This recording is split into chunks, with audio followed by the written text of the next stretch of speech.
I'm trying to figure it out. Is it Hi, working? Jerry. Yes, it is. It's working. Can you see me? Yeah, I can see you. Hi. Happy New Year. Happy New Year to you too. So, Happy it's New Jerry Year. and you? I'm sorry? It's Jerry and you, or there are more people? No, there's just the It's two just of us us. two. Yeah. Awesome. Awesome. Awesome. Well, thank you so much for taking the time out of your schedule to meet with us, and especially after so much coordination, we're really excited to get to talk to you and get to hear kind of a different perspective on the My issue. apologies. Actually things happen one after the other. So, but anyway, I think it's in the new year. It's good. It's good. Yeah. Awesome. Sure. Yeah. I hope everyone is doing well, and you and your family. And Absolutely. great. I guess I'll start by giving you a little bit of an introduction to the purpose of this interview, and then Jerry and I will rotate between asking questions. So back in May of 2018 now, the president of Azad, Jammu and Kashmir actually reached out to us as the Synergy Journal. We are based at the Monk School of Global Affairs at the University of Toronto, and we are an undergraduate student journal publication that focuses on the Asia-Pacific region. We received a request to be interviewed, and then Jerry, along with one of our other colleagues, went to meet with the president, and he gave his account of how the Kashmir dispute unfolded in his perspective. So we thought that might be incomplete to present that story without considering other stakeholders in the scene. So we reached out to representatives from the Indian consulate, and they directed us to you as a voice of the diaspora of Kashmir. So Perfect. Thanks. yeah, so we have a series of questions kind of about the general overview of the territorial dispute and a couple of controversies that we've heard in kind of media depictions of the issue. And we also have a couple of questions about international involvement and how to move forward from here with solutions. Right. Before we start with those questions, can we ask I see you're recording the call right now, but do we have permission to maybe audio record, or what's the best way to go about this? Absolutely. You can record audio, video, whatever is your preference. Okay, great. Actually, I don't know how to. Okay. How do you record a Skype call? I'll tell you. So when you go on the right hand side, you'll see a heart sign. Uh-huh. And beside the heart, there's more options. There's a plus sign called more options. Yes. Just click on it. Uh-huh. And then you'll get the option of recording it. I only see hold call and turn subtitles on. Those are my two options. No, I mean, do you see at the right hand bottom corner, there is something called share screen. Then there is take snapshot, and then there is a show reaction. There are four markers in the bottom right hand corner. I only have two markers, and one of them is snapshot, one of them is add reaction. I don't have the other two. Or maybe you're using an older version. I will send you the copy of the recording. Okay. I'm sorry. Not a problem. All right. My apologies again for that. But why don't we start? Recording, no issues. Fantastic. Thank you so much. So Jerry, why don't you start us off with the first question? Right. So we've been talking with both the Indian consulate and the Pakistani consulate, and we were wondering if you would begin by opening up with describing the political landscape of Kashmir in the historical context right now, and what are the important events in your perspective that have led on to today's status quo. Perfect. I will start with a brief background and the history of the Kashmir dispute and the important events that led up to the status quo. Okay. Okay. So, according to India Independence Act, the various principalities numbering around 562 in 1947, when Britishers left India, they had to decide who they will join. And this decision was to be taken by the ruler who was a sovereign. So understand this point that India was basically having 562 different principalities or states ruled by different rulers, right? So they were Maharajas, they were Rajas and Nawabs and, like those. So they had to take a decision which domain to join. So it was either India or Pakistan. Now, coming back to the Kashmir, the ruler of Kashmir, owing to the diverse population, language, culture, which was prevailing in the state at that time, he was seeking, to consult everyone before taking a decision, for which Pakistan explicitly signed an agreement which is called a standstill agreement. You can Google it. You'll find the definitions of standstill agreement, and it states that no status quo will be altered till such time the ruler of Jammu Kashmir arrived at a decision. But violating that agreement, first Pakistan blockaded Kashmir, which was dependent on its civil supplies, including salt and kerosene, the most important, for a common man, through the land routes of Pakistan. Understand the point that what you see today, the land route of India and Kashmir, it was not what it is today. So most of the civil supplies used to come from Pakistan. So they blockaded this. So this was basically Pakistan used as a matter of pressure tactics. When this didn't work, it armed some of its tribals. They are commonly called as Kabilis. They provided them with military logistics like weapons, trucks, ammunitions, and put its own serving soldiers to invade Kashmir. Note this down, that they put their own serving soldiers to invade Kashmir. Now, Kashmir's own defense was in a bit of disarray, and it was not equal to the task, so they approached India to defend it. So the Kabilis basically were approaching the capital city of Srinagar with every passing day. Now, India said, because you still have not joined us formally, we cannot come to your rescue, or we cannot come to your aid. Now, looking at the scale of violence and mayhem in Kashmir, the ruler of Jammu and Kashmir, Maharaja Hari Singh, he decided to accede to India. On 26th of October 1947, which is the 5th day of the invasion, invasion actually started on 22nd of October 1947. On the 6th day, which is 27th October 1947, Indian forces landed in Kashmir in order to drive the enemy out. This war lasted for over a year. So January 1st, it lasted till January 1st, 1949, when India unilaterally declared a ceasefire after getting 60% of the Kashmir's territory vacated from the invasion and sought the rest of the 40% through United Nations mediation. So far, so good. Ever since, United Nations have passed a few resolutions which Pakistan repudiated. First precondition for implementation of the resolution was that Pakistan will vacate all its territories of Jammu Kashmir under its occupation. It will remove all its garrison, its army, everything in that territory. The second precondition was that once Pakistan vacates, India would also vacate. And third step was that India will keep a minimum forces to make sure that there's safekeeping and orderly conduct of the referendum. And the final stage was to conduct the referendum, or what we call plebiscite, which is basically the people's mandate. So India had promised plebiscite at the time of, at the time, that we will go to the people and basically take their vote, which domain they want to join. They want to join Pakistan, they want to join India, or they have any other option. But since it was preconditioned that there were three conditions to be met as per United Nations, treaty that time, and Pakistan never adhered to those, preconditions, and that was the reason that since Pakistan refused to honor any of the preconditions, there is a stalemate, and not just a stalemate, but in order to vitiate the outcome of any future referendum, Pakistan indulged in a large-scale demographic changes of the territory under its occupation. Thus, it has frustrated any future solution besides it alienated the northern areas, what we call the Gilgit-Baltistan and Skardu area. They kind of separated into a separate agreement, what we call a separate province.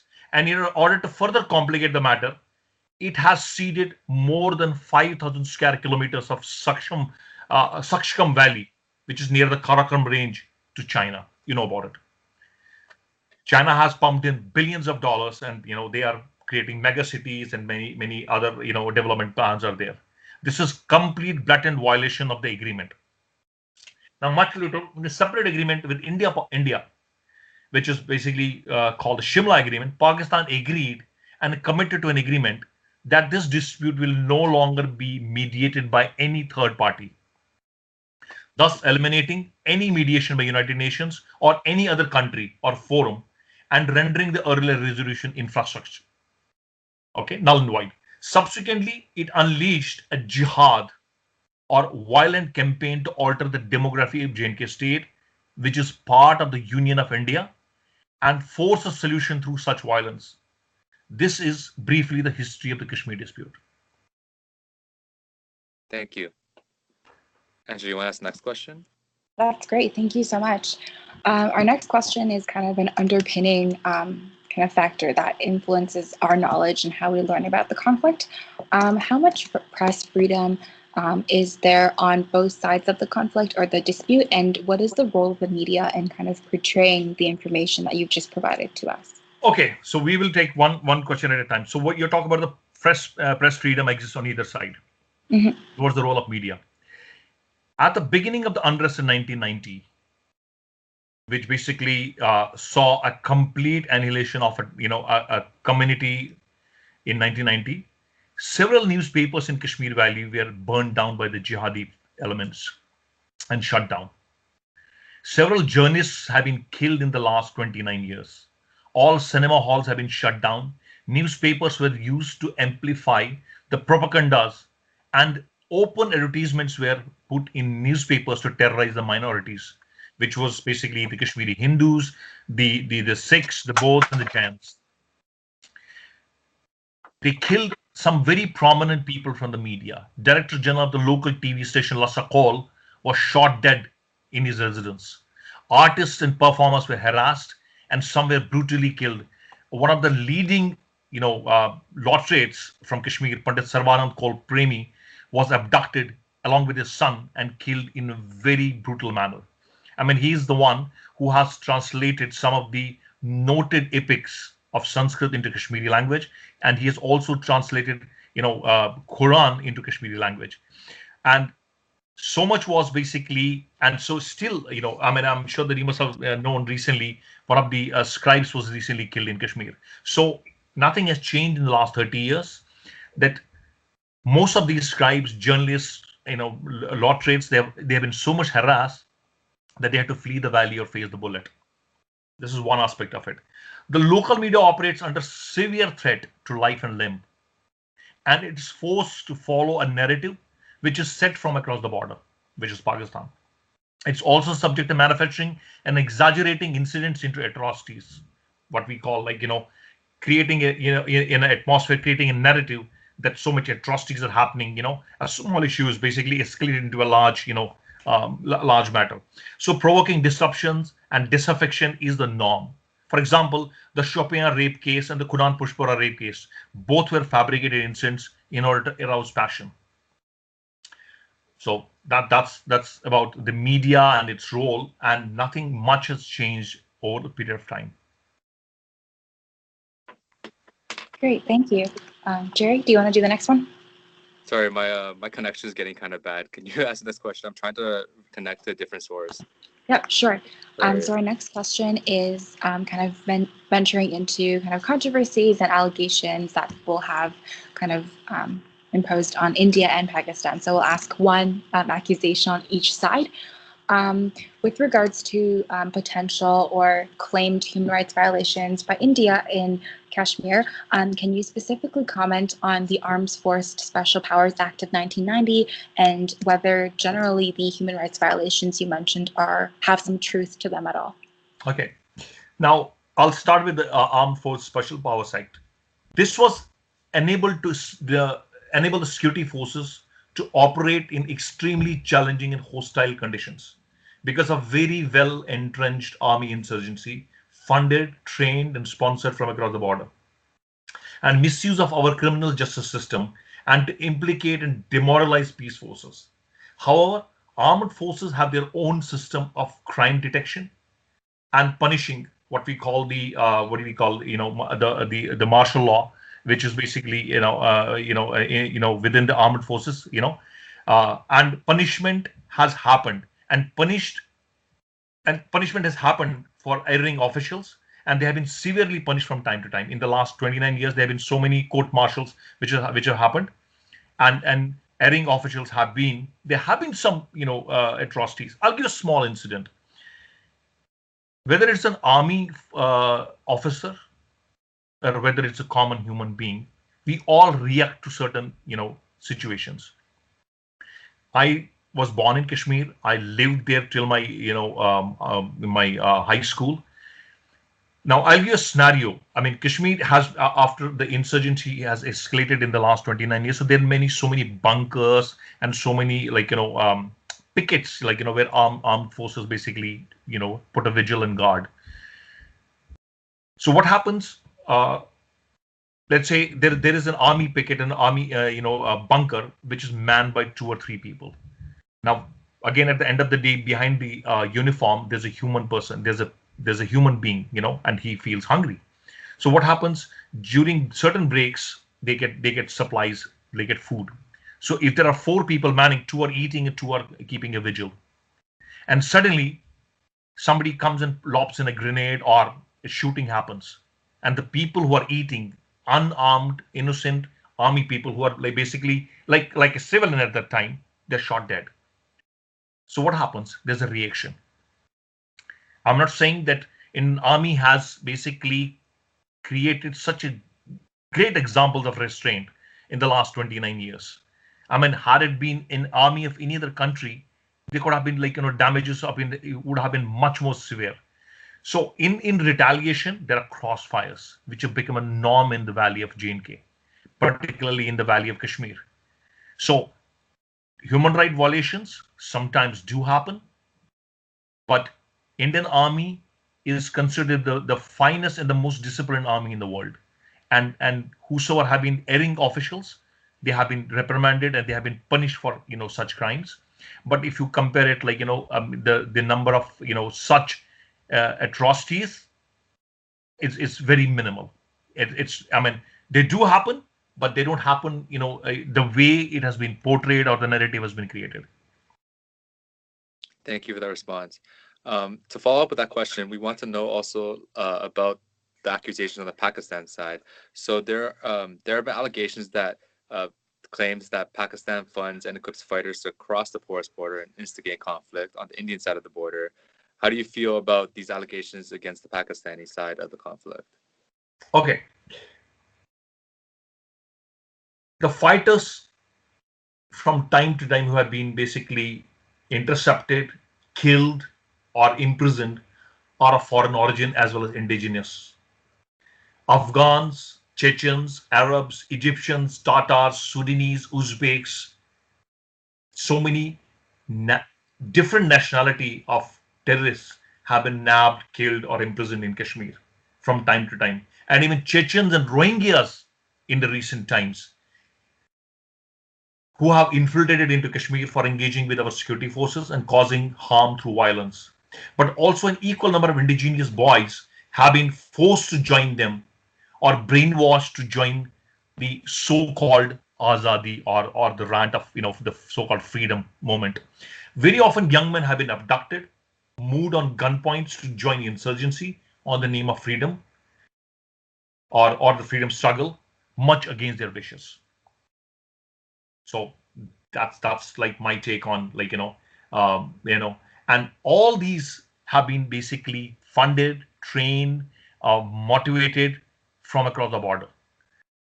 I mean, if you Google in 1989, when Kashmir was under the governor's rule and severe crackdown was happening on the militants and their outfits, the then Prime Minister of Pakistan, Benazir Bhutto, had to basically come and give a very fiery speech about instigating the so-called jihadis or the religious fighters in Kashmir, just to arouse passions.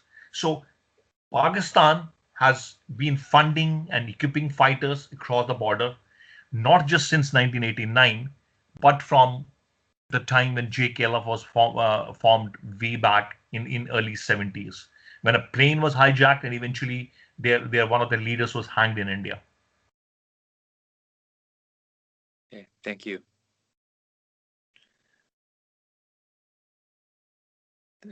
Sorry, I just realized I was muted. I have a quick follow-up to that question.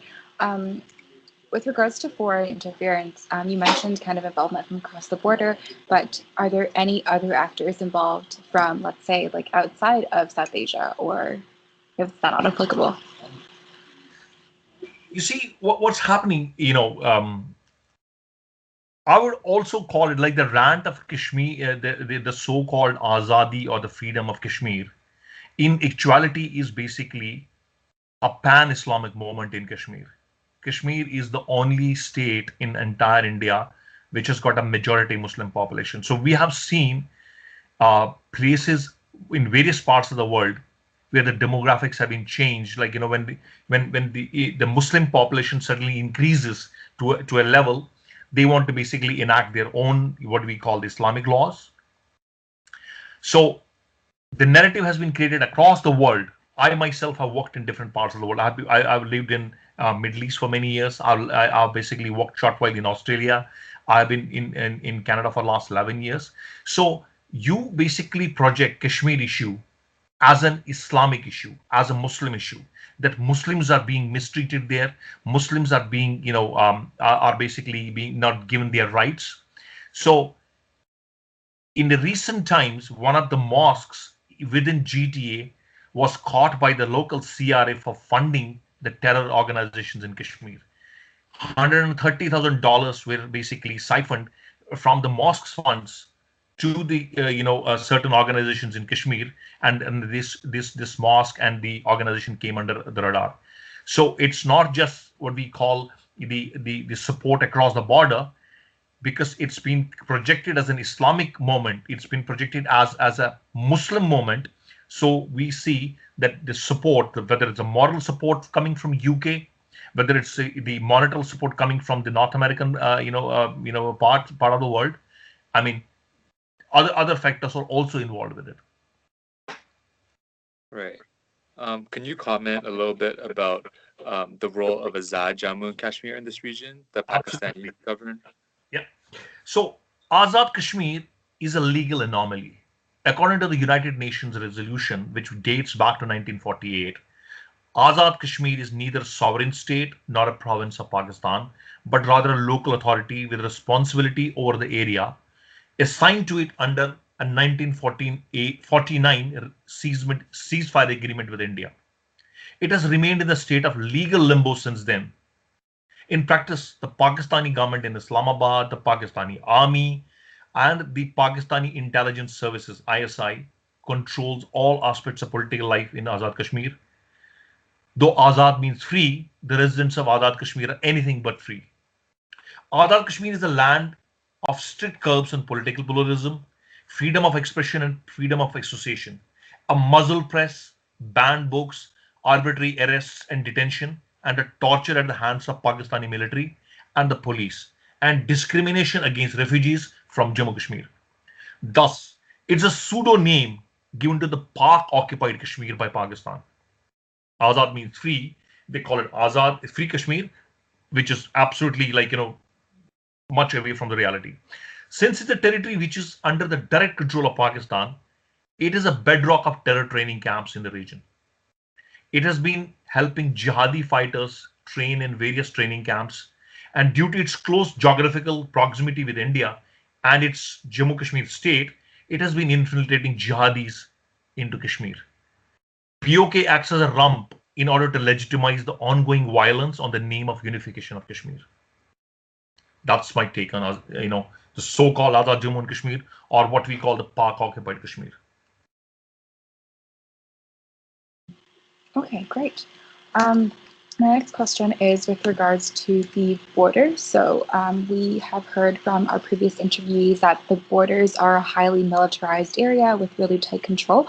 Can you comment on the skirmishes and the control that happens at the border and how these skirmishes are eventually resolved? See, because there's a constant violation of the line of control by Pakistan, which leads to shelling of the border area of Jammu Kashmir state by Pakistani army.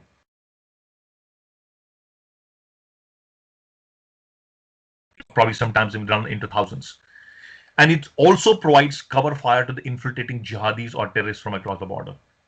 This is a blatant violation of the ceasefire agreement, and it gets escalated into a full-fledged low-key battle-like situation across the border between the two forces, which results in the loss of precious lives, properties on both sides of civilians living in these border areas. Farming animals are killed, which are basically a source of livelihood, for the people on both the sides. So army garrisons and our border posts are routinely attacked because they are an impediment in the infiltration of jihadis. Likewise, when security forces conduct encounters of terrorists, I'm talking about within the valley of Kashmir, stone pelters are mobilized through mosque loudspeakers or through social media in the recent times like WhatsApp and you know Facebook. And it has been proved that these stone pelters are on a kind of payroll which is funded by ISI and Pakistani military. Logical support is provided by organizations like Hurriyat in the valley. These stone pelters give a cover to the hold up terrorists and help them flee. This often causes loss of life and collateral damage. I see. So for these border skirmishes and the region in general, what do you feel like is the role of the UNHCR in this, in mediating these conflicts, or the ICJ? Okay, now as per Shimla Agreement, it's now a bilateral issue and no third party has any role in it. Both India and Pakistan adhere to it, and therefore there is no role of any third party, which includes the International Court of Justice. Now we take the case of United Nations HCR. United Nations High Commission for Refugees has failed in its mission for the fact that a small minority of Kashmiri Hindus has been completely driven out of its home, and a genocide has been committed on the driven out Hindus of Kashmir, and let unaddressed by the state of India remains an outstanding issue, and it cannot be held hostage to the sovereign whims and fancies of the government of India, or for that matter of fact any international body. I would like to tell you here that when armed insurgency started in 1989 in India, in Kashmir, the population balance was around 95% Muslims compared to 5% non-Muslims, which included Kashmiri Hindus, Sikhs, Bauds, Jains, and Christians. So what happened that time was local newspapers, as I said in the beginning, became the mouthpieces of these terror organizations. So we were having notices pasted on our doors that Kashmiri Hindus have only three options to choose from, and I translated from Kashmiri to English. It was called Raliv, Saliv, or Galiv. Rali means that you become Muslims. Galiv means you die or perish, or Sali means you run off. So that was basically what happened in 1990. The Valley of Kashmir, which included like thousands of villages, had population of Hindus scattered all over it. So the total number of Hindus, you could say anywhere from 350,000 to 500,000 people were living in the Valley of Kashmir and its adjoining districts. So what happened was, when Hindus didn't give any much heed to it, because we have been basically facing this kind of a skirmish right from 47 onwards on lower scale, they started killing the prominent people within the Hindu community.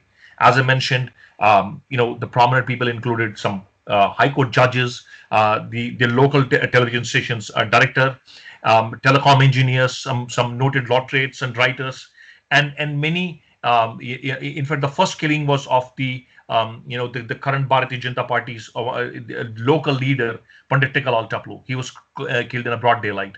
So it's like you kill a few and scare thousands. That's exactly what happened. And arsons, looting, torturing, rapes, chopping of raped victims on bandsaws. This all was basically happening in the year 1990. So an entire community comprising around 500,000 people, 500,000 innocent souls, peaceful people, had to leave the Valley of Kashmir, and they had to take refuge in other parts of the country, starting with Jammu and others. It was exactly the situation that happened in 1947 when an entire Hindu population migrated, not migrated, but it was forced to flee from the then Pakistan to India, it was exactly the same situation. Refugee colonies were created with makeshift tents, and the Hindu population was basically housed in these tents. Many people, because the conditions, the weather conditions in Kashmir are totally different than what it's in the other parts of the country, like in the plains, temperature and other things. So hundreds and thousands of people started dying because of heat strokes, snake bites, and so many other ailments, including depression, other things. And this is basically one of the issues which United Nations Human Commission for Refugees has failed to address. Unfortunately, the people who left from Kashmir forcibly were called migrants, which is totally against any definition from any dictionary. Migrants are those people who leave of their own for betterment. So I migrated to Canada because I wanted to, for my better future. But people who were forced to leave the Valley of Kashmir to other parts of India and then rest of the world, we are not migrants. We were internally displaced people. And government of India has yet to acclaim or acknowledge that we are internally displaced people. Now, again, continuing with your question, does the United Nations HCR make a correct assessment of the state of Kashmir? No, because whatever said so far has been promoted to them by the emissaries from Pakistan and representatives of Hurriyat who legitimize and support the armed insurgency. The matter has never been taken to ICJ, and it doesn't have any jurisdiction on the subject of Kashmir, which has explicitly been agreed as an internal matter of the two countries, and any third party mediation is completely ruled out. Mhm. To go back to what you were mentioning earlier about a planned plebiscite in 1948, can you elaborate on why this didn't happen during that year and also why it has not been reattempted ever since? Right. For two reasons. When the preconditions of the resolutions were passed, Pakistan refused to comply with them. And since the two preconditions, the party to agree to them was Pakistan, so India could never basically come to the third, condition of conducting a plebiscite. And then in 1971, Pakistan voluntarily, in agreement with India, decided to make this into a bilateral agreement with no third-party mediation. So plebiscite has not been reattempted because of its impossibility. In the last 70 years, in blatant violations of the agreement, Pakistan has changed the demography of the occupied territory of Pakistan. On top, Pakistan has ceded territories to China, and it has militarized the entire region, which it was supposed to vacate as a precondition to the plebiscite. So that's the reason why plebiscite could never happen, though India was always interested to make sure that it stands by its promise to the people of Kashmir. That was the reason why plebiscite didn't happen that time and why it was not reattempted since again. I see. So, moving forward with the lack of a plebiscite and the conflict right now,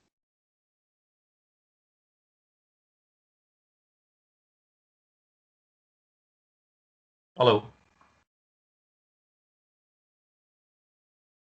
Hello. sorry, I disconnected. Yeah, Sorry, not at sorry. all. I was just asking, in regards to like the failure of the plebiscite and the failure of the potential of a plebiscite, who should have the final say in the decision-making power in the region, and who does the sovereignty belong to in the region of Kashmir? See, Kashmir is a sovereign territory of the state of India, and the people are the sovereigns, and they speak through the Parliament of India, and Parliament is the highest, most sovereign body in India. So it is the Parliament of India representing the people of India, and therefore it is up to them to make any decision on the Kashmir matter. So the parliament of the, I mean, it's the. I mean, Kashmir is a sovereign territory of the Indian state, mhm. and we are one of the largest, or rather the largest functional democracy of the world. So it is the government of India or the Parliament of India, the lawmakers of India, who will decide basically, what happens in Kashmir. Okay, great. We have one last question for you, and it's a bit of a broad question, but what further avenues or future steps can be taken to resolve this issue? Okay, so Kashmir has several opinions. Can you rephrase the question? Yeah, so just basically any foreseeable solutions in the future. Can you hear me? Okay, so first and foremost, we need to fight back. We need to refuse to be browbeaten. That so-called the will the will of the government of India to basically resolve this matter once for all. We have been basically mollycoddling with Pakistan for so many years for whatever reasons. Besides security forces engaging, we must also at mass level now allow such spectacles that give rise to more terrorists. We should not do public funerals, eulogizing the rogue and extreme elements. We should not, in order to mollycoddle them or bribe them to win them over, shower money over them, shower privileges over them, which sets very bad examples. There are a whole lot of policy bloomers which should be avoided. So these are the steps what I believe the government of India should take it. I mean, they should handle this matter with an iron fist. It has been enough for the last 70 years. Appeasement has been happening with the state of Jammu and Kashmir. So some of the effective, solutions are complete removal of the Article 370, which gives certain, special status to the state of Jammu Kashmir, like some other state, which are basically, strategically, important to us, which includes the states of Himachal Pradesh and others. So we must basically remove these articles so that we means government of India do not basically keep on doing the appeasement policies of this. Uh, the attempts have been happening for the last so many years to bring the youth of Kashmir into the mainstream. But because of the religious fervor, because of the brainwashing by certain elements, from across the border and within, Kashmir, the youth of Kashmir has been alienating. But there have been many examples where the youth of Kashmir have been basically, going all the places. They have been basically, doing great in, civil services exams. They have been basically, doing so much in the media world, and given the right opportunities to the youth of Kashmir and bringing them into the mainstream, which India has always been having. But because of the religious fervor, it's basically becoming like, a showstopper. And when it says forcible future avenues to resolve the conflict, willingness to resolve the conflict is the major one. It cannot be one-way traffic. The previous regimes have failed in the resolve to the conflict for political gains, and we hope that the current regime doesn't follow the same path of appeasement. Mm-hmm. Do you have any final thoughts on the topic that you would like to share that we haven't addressed in any of these questions? And in the larger interest, there are various factions which basically believe that the line of control, what we call the ceasefire line, which is called the line of control, should become a de facto line. This is one way of looking at it. Some people say, okay, let it become the international border. So the part which is with Pakistan, the so-called Azad Kashmir, should go to Pakistan, and whatever part is with India should go with India. But legally, logically, and when we talk about, honestly speaking, the part with Pakistan is in actuality a genuine, a legal part of India. So the so-called Azad Jammu Kashmir, or the Azad Kashmir, should be a part of India as well. So it depends. In the current context, it may not happen. So there are, different schools of thoughts whether the current line of control should become a de facto international border, or should the part of, the Azad Kashmir ultimately, be a part of, India and the state of Jammu Kashmir. And on top of that, since you people are basically, from the younger generation, we should not go by the narrative. When we talk about Kashmir, we are actually talking about just a 15% of the entire state of Jammu Kashmir. Kashmir is not just Kashmir; it's a very small percent of a state called Jammu and Kashmir. And to give you a perspective, Jammu Kashmir has basically three divisions. Kashmir, which basically in the percentage wise is only 15% of the entire state. Jammu is around 26%, and Ladakh is around 59% of the total. So you can imagine that when we talk about Kashmir, we are literally alienating the rest 85% of the state of Jammu Kashmir. Now, when it comes to the population demographics, Kashmir has a population of around 98% population of Muslims, and Jammu has a population of around 34% Muslims, and Ladakh has a population of around 47% of Muslims. So you have to understand, when it comes to ethnicity and religious beliefs, it is a Muslim insurgency. It is basically a pan-Islamic movement and nothing to do with the so-called Kashmirian or Azadi. So it only comes from the Valley of Kashmir. So you can say that 85% of the people of Jammu Kashmir are not with this movement. The Jammu people, who are principally Hindus, are not with this movement. People of Ladakh, which are like 57%, non-Muslims, they are not with this movement. They are mostly Buddhists and Hindus. They are not with this movement. So it is only the people from the valley who are basically looking for the so-called Azadi, and many of them even don't know what they want. So we have to understand, in the larger perspective, you cannot basically look at just a small minuscule populace of an entire state and make it an issue out of it. So as a journalist, it's basically your duty, or basically, since you are the students in the, who can basically become policy deciders or policy makers, or basically people who have got a say in policy making in future, understand to the point that Jammu Kashmir state is not just Kashmir. It is not a monolith. It's an entire population which comprises of Muslims and non-Muslims as well.